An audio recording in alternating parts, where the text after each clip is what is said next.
ભારતમાં લગ્ન પ્રસંગ એ ચિંતાનો વિષય બનતો જઈ રહ્યો છે. દેખાદેખીના સમાજમાં કેટલા એવા બાળકો છે કે એમને વેડિંગ કરવી છે, પરંતુ એ લગ્નમાં ખર્ચો પણ એટલો જ કરવો છે. આ બધામાં મહત્વનું છે કે ઘણી બધી વખત દીકરા કે દીકરીના લગ્ન કરવામાં પપ્પાનું ગજુ ખાલી થઈ જાય છે. ઘણી બધી વખત એવું થતું હોય છે કે પપ્પાને લોન લેવી પડતી હોય છે. માતા પિતા પૂરેપૂરી રીતે ડિપ્રેશનમાં આવી જાય છે. અને બીજી બાજુ જો નવા જનરેશનની વાત કરીએ ને તો નવા જનરેશનને પણ રીલ્સ અને વિડીયો જોઈને એકચ્યુઅલમાં એ જે રીતના લગ્ન એમને કર્યા છે ને એવી જ રીતના લગ્ન કરવા છે. એને જ કારણે જે માતા પિતા છે એમને ઘણું બધું સહન કરવું પડે છે, દેવું થઈ જાય છે.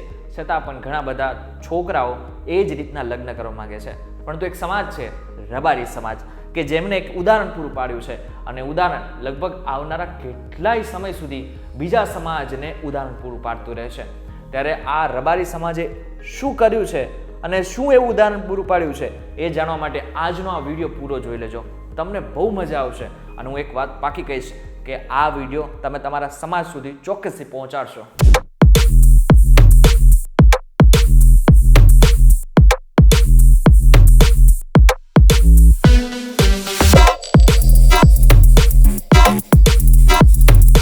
વેલકમ બેક ફોક્સ VTVGujarati.com પર તમારું સ્વાગત છે અને હું છું આપનો દોસ્ત કરણ ચડોત્રા.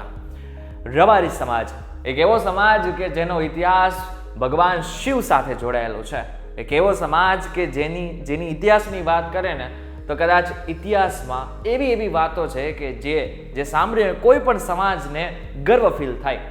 પરંતુ આ બધાની વચ્ચે હમણાં જે રબારી સમાજ છે એમનું સંમેલન મળ્યું હતું. કુરિવાજો અને આની સાથે જેટલા પણ એવા રિવાજો છે કે જેને કારણે માતા પિતાને તકલીફો પડી રહી છે એ રિવાજોને નાબૂદ કરવાના નિર્ણય લીધા છે. હવે બધામાં જે લોકો નથી ખબર તો એ લોકોને કહી દો કે રબારી સમાજે પોતાનું જ એક બંધારણ પૂરું પાડ્યું છે, બંધારણ બહાર પાડ્યું છે કે જે એકચ્યુઅલમાં કોઈ પણ સમાજ એને માને ને તો ઘણો બધા આગળ નીકળી શકે છે.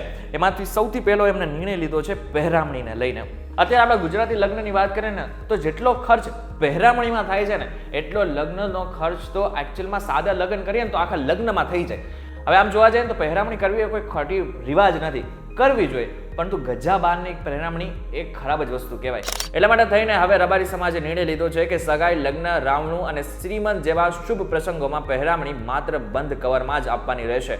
વેવાઈને ₹2100 થી ₹3100, વેવાઈના સગા ભાઈને ₹500 અને અન્ય સગાને ₹200 થી ઓછી પહેરામણી આપવાની રહેશે. મામેરામાં ભાઈઓ અને બહેનોમાં માત્ર ₹5100 ની પહેરામણી આપવાની રહેશે. અને આ સાથે કુંવંશી અને જમાઈ સિવાય કોઈને પણ પહેરામણી ન આપી એવો નિર્ણય લીધો છે. હવે આ સાથે એમને બીજો નિર્ણય લીધો છે એ છે સગાઈને લઈને. હવે અત્યારના સમયમાં સગાઈમાં જેટલો ખર્ચ થાય છે ને એ જાણીને જ ઘણા બધા લોકોને તો ચક્કર આવવા લાગે છે. ખાસ કરીને જે સામાન્ય પરિવારમાંથી આવે છે ને એમનું જો લગ્નનો ખર્ચો જેટલો હોય છે ને એટલો ખર્ચો તો એક રીચ પરિવાર, એક ધનાઢ્ય પરિવાર એમની સગાઈમાં કરી નાખતા હોય છે. એટલા માટે થઈને અત્યારે રબારી સમાજે એક નિર્ણય લીધો છે જેમાં સગાઈ ઘર આંગણે જ કરવી, હોટલ કે પાર્ટી પ્લોટમાં સગાઈ કરવી નહીં. જગ્યાનો અભાવ હોય તો સાદા પ્લોટમાં જમણવાર વગર સગાઈ કરી શકાય છે. સોના ચાંદીના દાગીના અને મોબાઈલની આપ લે સંપૂર્ણપણે બંધ કરવામાં આવશે. સગાઈમાં માત્ર ચા પાણી જ રાખવામાં આવશે. આમાં ઇતિહાસની વાત કરીએ કે આપણા શાસ્ત્રોની વાત કરીએ, શ્રીમંત એક એવું સંસ્કાર છે કે જેને સામાન્ય રીતે ખાનગી અથવા તો ઘરના લોકો દ્વારા જ મનાવવામાં આવતો એક પ્રસંગ છે જેમાં વધારે પડતા લોકોને બોલાવવામાં પણ નહોતા આવતા. પરંતુ અત્યારની જે વાત કરવામાં આવે તો અત્યારે કંઈક અલગ રીતે જ ચાલી રહ્યું છે. અત્યારે શ્રીમંત એક પ્રકારનું ફેશન થઈ ચૂક્યું છે. અત્યારના સમયમાં શ્રીમંતમાં ફોટોગ્રાફી કરવી, આની સાથે સાથે અલગ પ્રકારના લોકોને બોલાવવા, જે લોકોને કદાચ ઓળખતા પણ નહીં હોય એ લોકો માત્ર મિત્રો હોય તો પણ બોલાવવા. આની સાથે સાથે બીજી બાજુ જો જોવા જઈએ તો એટલા બધા પૈસા ખર્ચવા, આની સાથે સાથે અલગ રીતના રિવાજો કરવા, નવા રિવાજો લાવવા, એ બધું હવે સામાન્ય થઈ ગયું છે. પરંતુ આમ જોવા જઈએ તો વાત તો ખોટી તો છે. એ જ વાતને રબારી સમાજ પણ સમજ્યું છે. એટલા માટે થઈને શ્રીમંત પ્રસંગ પણ ઘર મેળે જ કરવો એવો નિર્ણય લીધો છે. હોટલ કે પાર્ટી પ્લોટમાં કરવો નહીં.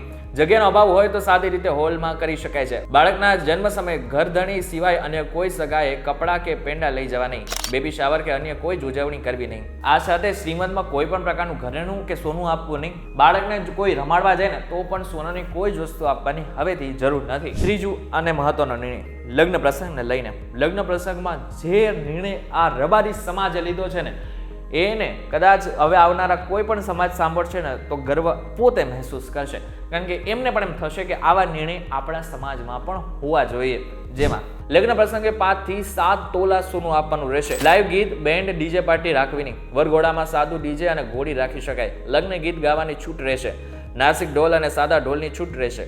આ સાથે જ્યારે કંકોત્રી લખાય ને ત્યારે બધા લોકોને બોલાવવાની જરૂર નથી, માત્ર ઘરના લોકો જ હવે કંકોત્રી લખવામાં હાજર રહેશે.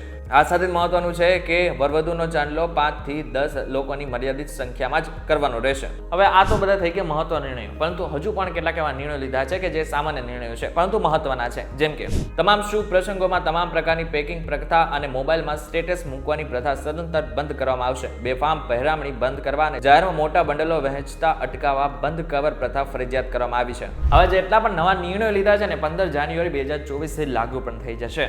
મજાની વાત તો એ છે કે જ્યારે પણ સમાજ દ્વારા આવા કોઈ નિર્ણય લેવામાં આવે છે ને એના વખાણ થતા જ હોય છે, પરંતુ આની સાથે બીજા સમાજને પણ એક ઉદાહરણ મળતું હોય છે કે આવું કરવું જોઈએ.